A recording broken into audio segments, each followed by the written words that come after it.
먼저 24년차 정기대연대회를 진심으로 축하드립니다. 그리고 참 세월이 빨리 가는 것 같습니다. 저만 그렇게 느끼는지는 모르겠는데 불과 얼마 전에 촛불혁명을 통해서 수백만이 참여하는 촛불혁명을 통해서 노동 존중을 외치던 대통령이 돼서 뭔가 노동자들에게 좀 좋은 일들이 생기지 않을까 이렇게 좀 기대를 하던 시기가 좀 있었습니다.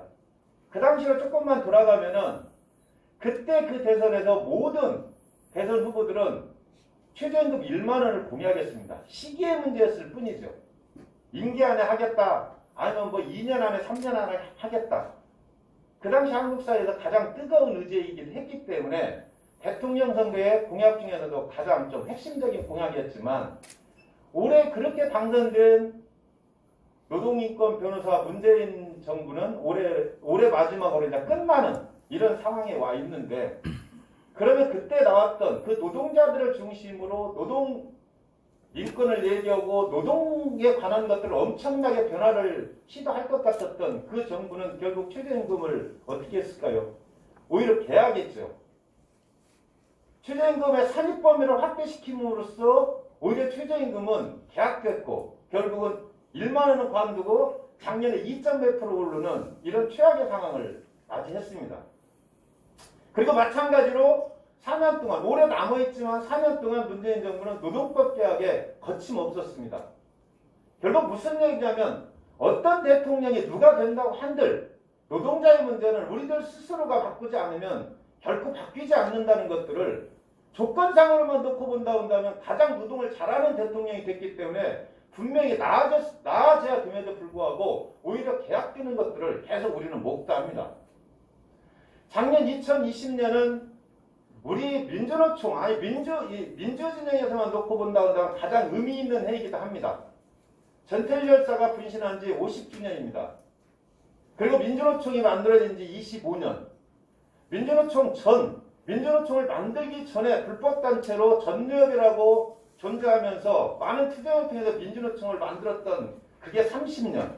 이렇게 하면서 대단히 의미 있는 해였고 그래서 민주노총은 작년에 많은 것들을 계획했지만 결국 코로나 때문에 많은 걸 하지는 못했습니다. 그러나 분명하게 한계를 느끼는 것들은 국회에서 노동법들이 계속적으로 개혁되는 것들을 보면서 우리들 스스로가 입법청원을 통해서 법을 한번 바꿔보자 하는 그런 어떤 운동을 작년에 했던 겁니다. 그래서 전태일 3법이라 해서 전태일 열사가 50년 전에 돌아가실 때도 얘기했던 건 근로기준법을 준수하라 하잖아요. 그리고 내 죽음을 헛되게 하지 마라. 결국 뭐냐면 내 죽음을 헛되게 하지 말고 근로기준법 있는 거 준수하라 했는데 50년이 지난 지금 한국 사회의 근로기준법은 여전히 가장 약자인 5인 미만 사업장에는 적용되지 않습니다. 그리고 새롭게 만들어진 특수고용 노동자라 해서 노동을 하고 있지만 그 사람들은 노동자가 아니라고 하는 사람들은 또 노동조합을 만들지 못합니다. 그 다음에 불명예스럽게도 한국 사회는 여전히 수년에 걸쳐가지고 산재공화국, 산재 전 세계에서 항상 1위를 하고 있습니다. 하루에 7명이 이태에서 돌아오지 못합니다.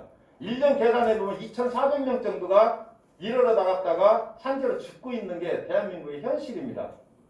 그것들을 바꾸기 위해서 전태일 3법이라고 해갖고 누구나 다 근로기준법을 적용받을 수 있게 하고 누구나 다 노동조합에 가입할 수 있게 하고 누구나 다 산재로부터 안전할 수 있는 이 법을 만들자고 우리들 스스로가 국회 사이트에 들어가서 10만 청원을 통해서 안을 만들었던 겁니다.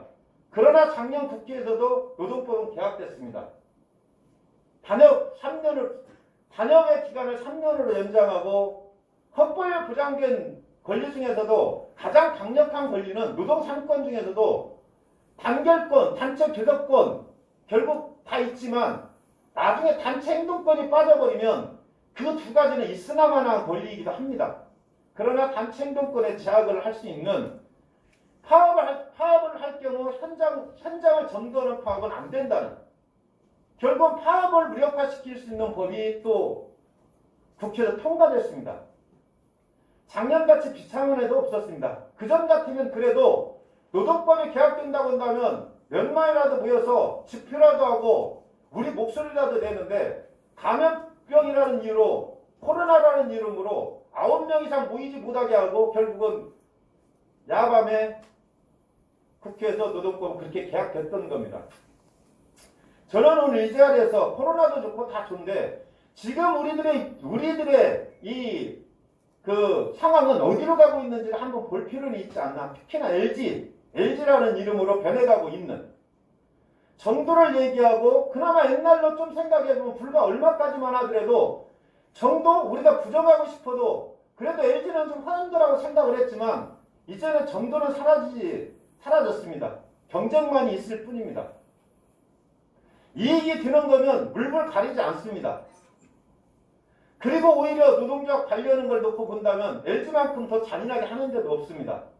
올해 제일 먼저 노동조합과 관련한 노동자들과 관련한 가장 시끄러웠던 데는 여의도에 있는 LG 쌍둥이 빌딩입니다. 지금도 거기에서 청소노동자들 싸우고 있습니다. 이유는 간단합니다. 노동조합 만들었다는 이유로 해고하는 거 아닙니까? 그리고 다른 데로 협상해갖고 다른 건물에 가서 청소할 수 있게 해주겠다? 그 얘기는 무슨 얘기냐면 헌법상에 보장된 노동조합이지만 최소한도 우리의 심장인 쌍둥이 빌딩 안에 노동조합이 있는 꼴은 못 보겠다. 뭐 복잡하게 계산할 거 없이 그냥 단순한 문제 아닙니까? 결국 뭐냐면 자기들의 입맛에 맞지 않으면 언제든지 그거 무엇이든지 간에 이익이 된다고 한다면 배터리 분사하는 거 보면은 임단협 하고 있는 과정에 분사 발표합니다. 뭐 노동조합 있으나 마나 노동조합 무시하고 최소한도 교섭기간 안에는 그렇게 과감하게 뭐 분사를 발표하거나 이러지는 않겠죠. 왜냐면 어차피 임단협도 안 되면은 쟁의를 전제하고 있는 교섭을 하고 있는 과정에서 거기다가 불을 확 쳐질른다? 이것들은 결코 뭐냐면 그런 것들을 전혀 감안하지 않고 이익만 뛰면 언제든지 우리는 한다는 것들을 회사는 과감하게 선전포고하고 있습니다. 그러나 이것들을 대응할 수 있는 힘이 정말 우리에게 있는 것인지는 한번 고민해봐야 됩니다. 민주노총 처음에 시작할 때 두 가지 기치 들고 시작했습니다. 산별노조와 노동자 정치 세력화입니다. 민주노총 95%가 이미 산별노조로 다 돼 있습니다. 마찬가지로 우리 연맹도 내년 2월이면 산별 완성 그리고 내년 2월이면 연맹을 해산하는 결정을 이미 2019년도에 해놨습니다. 자, 올해 연맹사업장들은 어떻게 됐든지 간에 올해 산별전환 하지 못한다고 한다면 이제 민주노총의 가맹사업장으로는 남아있을 수 없습니다. 대단히 늦은 겁니다. 우리 연맹이 엄청나게 늦은 과정. 그 과정에는 아픔이 있었기 때문에 14년 정도 연맹 해산을 시도하다가 한번 실패를 하면서 결국 연맹 해산하지 못하고 여기까지 왔던 그런 역사가 있지만 이제는 어떻게 됐든 민주노총과 함께 가기 위해서는 완벽한 산별 완성을 해야 되는 그런 숙제가 올해 연맹에 있습니다. 여러분들 오늘 대의원대회를 통해서 이것들에 대한 의미와 그리고 앞으로 노동조합을 어떻게 가지고 어떻게 정말 회사를 상대할 건가에 대한 이제 고민들이 묻어나는 대의원대회가 돼야 된다고 생각합니다. 올해 마찬가지로 코로나는 올해도 똑같이 작년과 똑같이 갈 겁니다. 그러나 분명히 작년과는 달라져야 합니다. 작년에는 처음 겪는 거였지만 작년 겪고 올해 넘어오는 과정 안에서 한편을 놓고 보면 모르는 것이었기 때문에 그럴 수도 있지만 너무나 우리들 스스로가 우리가 해야 될 일들을 코로나를 핑계대고 오히려 하지 않았던 그런 것들도 있지 않나 싶기도 합니다. 노동조합의 장점은 연대, 단결 이런 것인데 그런 것들이 코로나와 결합됐을 때는 할 수 있는 일이 하나도 없었던 것 같습니다. 그러나 소분하고 좀 더 열심히 좀 더 부지런하게 움직이면 그전에 했던 것들 충분히 다 할 수 있을 것 같고 그런 속에서 여러분들이 필요한 올해 사업에 필요한 것들이 연맹과 더 긴밀하게 소통돼야 되는 그런 한 해이기도 하기 때문에 연맹도 여러분들과 함께 최선을 다해서 열심히 하도록 하겠습니다. 진심으로 축하드립니다. 마치겠습니다.